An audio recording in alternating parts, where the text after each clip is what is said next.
Welcome back students to my video. और students, आज के इस वीडियो में हम जो चैप्टर पढ़ने जा रहे हैं उसका नाम है लाइफ प्रोसेसेस। मतलब जो हम लोगों की लाइफ है वो कैसे प्रोसेस होती है, इन्हीं के बारे में आज हमको पढ़ना है कि रेस्पिरेशन क्या होता है, न्यूट्रिशन क्या होता है, ट्रांसपोर्टेशन क्या होता है, डाइजेशन क्या होता है, इन्हीं सब के बारे में आज का हमारा ये जो 10th क्लास का चैप्टर है बायोलॉजी के सेक्शन से बहुत ही इंपॉर्टेंट सा चैप्टर है, जिसे बोर्ड में बहुत सारे शॉर्ट आंसर टाइप क्वेश्चन बनते हैं, लॉन्ग आंसर टाइप क्वेश्चन बनते हैं, प्लस इसे एमसीक्यूज भी बहुत अच्छे खासे बनते हैं। और इससे बहुत ही प्रीवियस ईयर में बहुत सारे क्वेश्चन आ चुके हैं। आप लोग जो प्रीवियस ईयर के क्वेश्चन पेपर है आप उन पे भी सर्च करके देख सकते हैं, तो उसमें भी आपको बहुत सारे इस चैप्टर से क्वेश्चन मिल जाते हैं। तो चलिए शुरू करते हैं आज के इस चैप्टर को।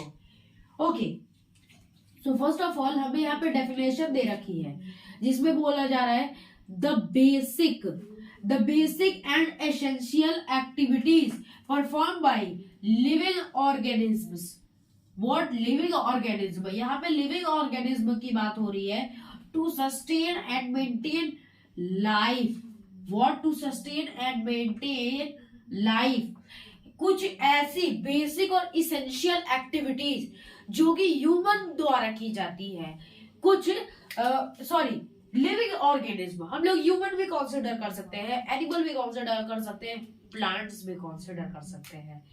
Okay, the basic and essential activities performed by living organism to sustain and maintain its life.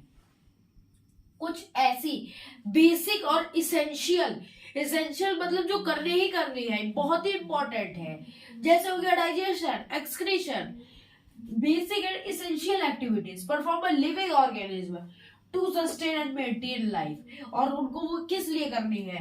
ताकि वो अपनी लाइफ को मेंटेन कर सके एंड सस्टेन कर सके। तो ये ऐसी एक्टिविटीज को हम कहते हैं life processes. What we called it life processes. So यहाँ पे बेसिक डेफिनेशन आपके सामने है। आपसे अगर कोई क्वेश्चन पूछे तो आप इसका आंसर लिख सकते हैं। The basic and essential activities performed by living organism to sustain and maintain life is called life processes. This is our definition. देखिए, अब आपने पढ़ तो लिया कि लाइफ प्रोसेसेस होता क्या है, डेफिनेशन तो पढ़ ली। अब आइए, अब हम लोग समझते हैं कि आखिर होती कौन कौन सी है लाइफ प्रोसेसेस। 1 2 3 4, ये 4 लाइफ प्रोसेसेस है जिनके बारे में हमारे इस चैप्टर में डिटेल में दिया हुआ है। First of all it's nutrition. की न्यूट्रिशन क्या होता है, आइए देखते हैं डेफिनेशन। यहाँ पे तो वन शॉट एक लाइन में दे दी गई है, अभी डिटेल में पढ़ेंगे। Process of obtaining food, obtaining and utilisation of food. Nutrition क्या होता है? Process of obtaining and utilisation of food. जो फूड होता है, फूड को ऑब्टेन करना प्लस उसे यूटिलाइज करना, इसी को कहते हैं न्यूट्रिशन। मतलब कि हमने फूड को क्या किया, ऑब्टेन किया प्लस उसे यूटिलाइज कर लिया, तो उसे हम लोग कहते हैं न्यूट्रिशन। रेस्पिरेशन क्या होता है? Respiration process of breaking down the food to produce energy. मतलब कि हम लोगों ने जो रेस्पिरेशन की, breaking down the food to produce energy, एक ऐसी प्रोसेस जिसमें फूड को ब्रेक डाउन किया जाता है उससे एनर्जी बनाने के लिए, उसे ही प्रोसेस को कहते हैं रेस्पिरेशन। इसके डिटेल में हम लोग पढ़ेंगे तब हमें सही से समझ में आएगा। Now let's talk about transportation. What is transportation? Process of transporting of useful and non-useful substances from part to another part is called transportation. मतलब कि ट्रांसपोर्टेशन क्या होता है? Process of transporting and useful. हमारे बॉडी में बहुत से useful substances है और कुछ नॉन यूजफुल सब्सटेंसेस है, तो इनका ट्रांसपोर्टेशन एक पार्ट से दूसरे पार्ट तक कौन करता है? ब्लड करता है। तो इसी प्रोसेस को कहा जाता है ट्रांसपोर्टेशन। मतलब कि यूजफुल और नॉन यूजफुल सब्सटेंसेस को बॉडी के एक पार्ट से लेकर दूसरे पार्ट तक उसे पहुंचाने के हम लोग प्रोसेस को कहते हैं transportation. Now let's talk about what is excretion. This is easy. Process of removal of metabolic waste. जो भी हमारे बॉडी में मेटाबॉलिक वेस्ट है उनके रिमूवल को हम लोग कहते हैं एक्सक्रीशन। अब देखिए, अब हम लोग न्यूट्रिशन को समझते हैं कि अब न्यूट्रिशन क्या होता है। ये अब समझते हैं कि न्यूट्रिशन के बारे में, ये जो न्यूट्रिशन है हमने इसकी डेफिनेशन तो पढ़ ली, अब इसके बारे में और पढ़ते हैं। जैसे कि न्यूट्रिशन दो टाइप के होते हैं, एक होता है ऑटोट्रॉफिक न्यूट्रिशन और एक होता है हेटेरोट्रॉफिक न्यूट्रिशन। ऑटोट्रॉफिक न्यूट्रिशन क्या होता है? एक ऐसा मोड ऑफ न्यूट्रिशन जिसमें जो प्लांट्स या ऑर्गेनिज्म जो है वो अपना खाना खुद बना लेता है बाय द फोटोसिंथेसिस। जैसे जो most of the green plants होते हैं वो ऑटोट्रॉफिक न्यूट्रिशन करते हैं। क्यों? क्योंकि वो सनलाइट ले लेते हैं, इन द प्रेजर सनलाइट ले लेते हैं, क्लोरोफिल ले लेते हैं, CO2 ले लेते हैं और वाटर, इन सबसे वो फोटोसिंथेसिस करके अपना खाना खुद बना लेते हैं। That's why we call him they are autotrophs. Now autotrophic nutrition में दो टाइप के होते हैं, एक होता है फोटो ऑटोट्रॉफिक न्यूट्रिशन, एक होता है chemoautotrophic nutrition. Photoautotrophic nutrition में क्या होता है? Utilising light energy to produce food. मतलब कि जो प्लांट्स होते हैं, यहाँ पे मैं बना के दिखा रहा हूं, जैसे कि मान लीजिए ये हमारा एक प्लांट है, ओके, और ये हमारा है सन। ये क्या करेगा? ये जो प्लांट होगा ये सन से, ये सन की लाइट एनर्जी, सन की जो सनलाइट होती है उसे एब्जॉर्ब करेगा, सनलाइट ले लेगा, यानी कि वो लाइट एनर्जी ले लिया, प्लस इसके अंदर क्या होंगे?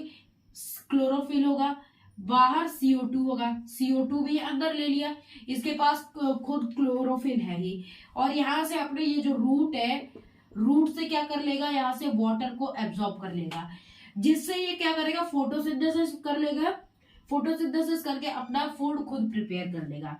तो इस प्रोसेस को हम लोग कहेंगे फोटो ऑटोट्रॉफिक न्यूट्रिशन। क्यों? क्योंकि इसमें लाइट एनर्जी का यूज हो रहा है टू प्रोड्यूस देयर फूड। इसके एग्जांपल है जैसे ग्रीन प्लांट्स, साइनोबैक्टीरिया एक्सेट्रा। ये हो गए। केमो ऑटोट्रॉफिक न्यूट्रिशन में क्या होता है? केमिकल एनर्जी को यूटिलाइज करके इसमें खाना बनता है, जो कि कुछ बैक्टीरिया होते हैं जो कि क्या करते हैं? केमिकल एनर्जी को यूज कर लेते हैं और तब उसको क्या करते हैं? अपना खाना बनाते हैं। अब आ जाते हैं हेटेरोट्रॉफिक न्यूट्रिशन पे। हेटेरोट्रॉफिक न्यूट्रिशन क्या होता है? एक ऐसा मोड ऑफ न्यूट्रिशन जिसमें जो ऑर्गेनिज्म होता है वो किसी और पे डिपेंड रहता है अपना खाना बनाने के लिए, जैसे कि हम ह्यूमंस।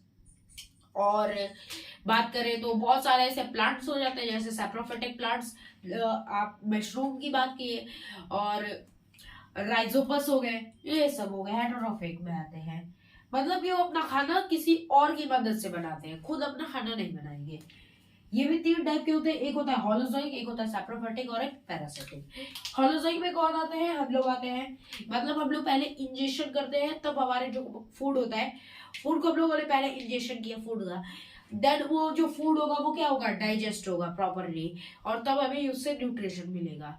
तो इसे क्या कहते हैं? इस टाइप के न्यूट्रिशन को कहते हैं होलोजोइक। इसमें आते हैं ह्यूमंस, काउ, बुफेलो, ये सब हो गए होलोजोइक में आ गए। सैप्रोफिटिक की बात की जाए तो सैप्रोफिटिक वो होते हैं, जैसे आपने देखा होगा जो आपके घर पे कभी ब्रेड रखा होगा, ब्रेड अगर 2-3 दिन पुराना हो गया तो उसपे जो मशरूम के जो फंजाई होते हैं, फंजाई उगाते हैं। वो क्यों? जो फंजाई होते हैं वो डेड और डिकेइंग ऑब्जेक्ट पे ही आते हैं। डेड एंड डिकेइंग मतलब कि या तो कोई ऑब्जेक्ट डेड हो गया हो या वो डिके यानी सड़ गया हो। जैसे कि जब बरसात का मौसम होता है तो जो फंजाई होते हैं वो मिट्टियों पे उग जाते हैं, या फिर जो डिकेइंग वुड प्लैंक होती है उन सब पे उग जाते हैं। तो ये क्या होता है? ये वो मतलब जैसे कि हमारे, मैं यहाँ पे बना देता हूँ, जैसे समझ लीजिए suppose it's a piece of bread, ये हमारा ब्रेड है, यहाँ पे ये हम लोगों का फंजाई उग गया। जैसे जैसे ये डिके होगा फंजाई की संख्या बढ़ती जाएगी, और ये क्या करेगा? यहाँ से अपना केमिकल रिलीज करेगा। क्या करेगा? केमिकल रिलीज करेगा, एंड देन इसको केमिकल जो होगा, ये जो यहाँ पे फूड मटेरियल होगा उसे डाइजेस्ट कर लेगा। क्या करेगा? यहाँ पे ये जो फूड मटेरियल्स यहाँ पे होंगे उसे डाइजेस्ट करके उसके अंदर की जितने भी न्यूट्रिएंट्स होंगे वो सब ले लेगा। दैट्स व्हाई मैंने यहाँ पे लिखा है food is digested externally and nutrients are absorbed internally. मतलब कि फूड तो बाहर डाइजेस्ट हो रहा है बट उसके जो न्यूट्रिएंट्स है वो अंदर के साइड क्या हो रहे हैं, एब्जॉर्ब हो रहे हैं। तो इसे हम लोग कहते हैं सैप्रोफिटिक मोड ऑफ न्यूट्रिशन। इसमें आते हैं राइजोपस, फंजाई, ये हो गया, यीस्ट हो गया, ये हो गए। पैरासिटिक की बात की जाए तो मैंने यहाँ पे नहीं लिखा, पैरासिटिक के बारे में मैं आपको बता रहा। पैरासिटिक वो होते हैं जो कि किसी अपने होस्ट प्लांट्स पर उग जाते हैं, जैसे कस्क्यूटा। कस्क्यूटा जो होता है वो अपने होस्ट प्लांट पे उग जाता है और उसी से क्या करता है, न्यूट्रिशन को सक करने लगता है विदाउट किलिंग इट, उसे मारता नहीं है। उससे जो एनर्जी मिलती है वो उसके जो न्यूट्रिशन हो गए ये अपने में ले लेता है, हाफ हाफ कर देता है, आधे न्यूट्रिशन ये सक कर लेता है। जिससे क्या होता है, कई बार तो प्लांट्स मर जाते हैं, बहुत बार जो होता है प्लांट्स मर भी जाते हैं। इसमें आता है टेपवर्म। टेपवर्म भी एक एग्जांपल है। तो आज के इस वीडियो में बस इतना ही, मिलते हैं आज से अगले वीडियो में, तब तक ले बाय। Thank you. लाइक कीजिए, शेयर कीजिए, सब्सक्राइब कीजिए।